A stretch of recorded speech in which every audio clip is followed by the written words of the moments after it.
Olá, gente, estamos aqui de volta no nosso papo sério entre mulheres cristãs. Gente, o assunto hoje é continuidade dos nossos vídeos, que vou deixar aqui na descrição para vocês acompanharem. Hoje a pergunta é assim: como eu sei lidar com uma pessoa que se diz narcisista?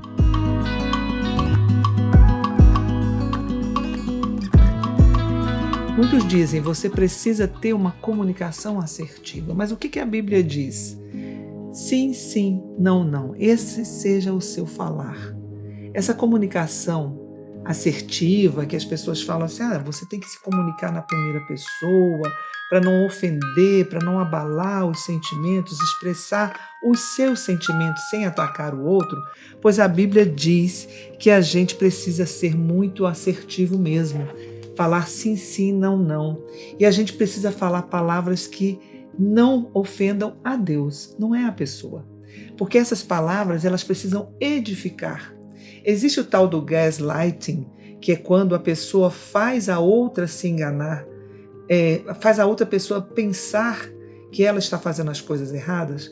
E existem técnicas, muitas técnicas que foram colocadas, mas a Bíblia diz que nós precisamos nos interessar por essas pessoas que estão sofrendo com esse comportamento arrogante, esse comportamento ofensivo, esse comportamento que afeta as pessoas à sua volta.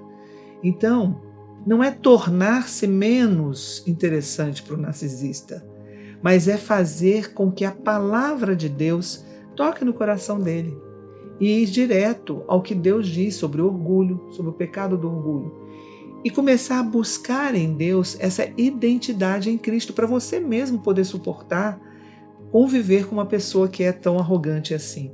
A nossa identidade, ela precisa estar ancorada em Cristo, e não nessa aprovação ou validação do cônjuge, de uma mãe que é dita narcisista, uma pessoa orgulhosa, uma pessoa má, uma pessoa que domina os outros. Enfim, esse mandamento, amarás o teu próximo e amarás a Deus sobre todas as coisas, é o que vai fazer com que você tenha uma base cristã, bíblica, para poder amar uma pessoa que tem uma forma tão destrutiva de se relacionar, né?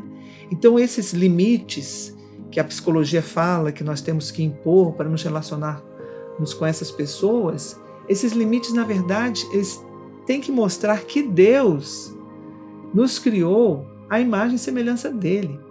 E se essa pessoa quer violar, quer viver na base das suas próprias ações, então que ela assuma as suas consequências, porque vai ser difícil conviver, né? A Bíblia fala em Filipenses que nada nós devemos fazer por partidarismo ou vanglória, mas por humildade e considerando cada um dos outros superiores a nós mesmos. Então a gente precisa realmente estabelecer, com base na palavra, um padrão de respeito mútuo, né? Que impede essa subjugação. Porque uma coisa é você estar em submissão ao seu cônjuge, à sua mãe, enfim, aos seus pais, mas outra coisa é você viver debaixo da submissão a Deus e não debaixo de uma subjugação, né? Que é a falta do respeito, do carinho e do amor. Agora, você tem que tomar cuidado para que você mesmo não seja essa pessoa que provoca essa situação ruim na sua família. Uma situação de ira, de briga, de rebeldia, de manipulação, né? Então, nós precisamos nos juntar nos grupos que nós temos na igreja, nas redes de apoio espirituais, para orarmos sobre essas situações que acontecem nos nossos lares. Nós precisamos discernir entre submissão e subjugação, como nós falamos, né? Quando fala ali que o cônjuge, que a mulher seja submissa ao vosso próprio marido e o marido ame a sua esposa como a si mesmo, né? Não é uma questão de violentar os direitos do outro, mas é reconhecer os limites de submissão e de amor que a palavra de Deus coloca para nós. Então o crente, ele é chamado a não se deixar vencer pelo mal. Se você está convivendo com pessoas manipuladoras, pessoas que não têm amor a Deus, sobretudo, então você precisa buscar em Deus as forças. A palavra dele diz que sem fé é impossível agradar a Deus. Você precisa crer na palavra, praticar e obedecer o que o Senhor pede para obedecer.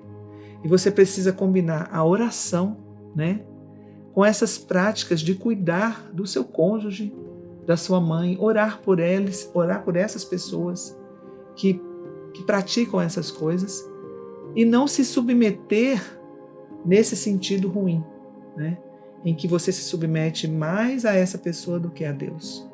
Você tem mais temor de homens do que temor a Deus.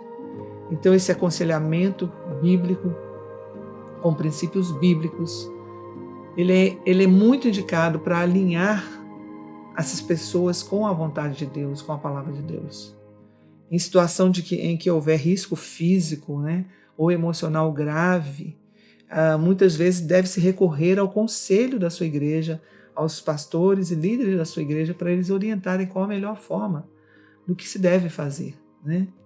E a gente conclui assim, que a melhor forma é aplicar as estratégias da palavra de Deus a toda essa situação.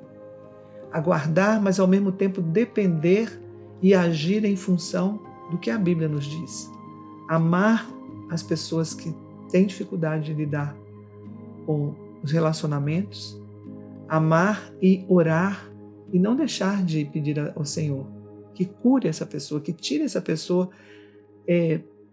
que ela seja transformada, que ela se arrependa do mal que ela pratica, para que o nosso bem-estar em Deus esteja firmado e ancorado de forma definitiva e a sua família e sua vida seja realmente repleta da presença de Deus.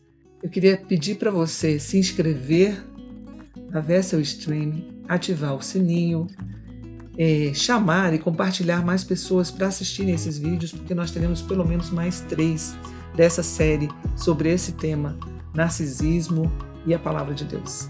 Deus abençoe.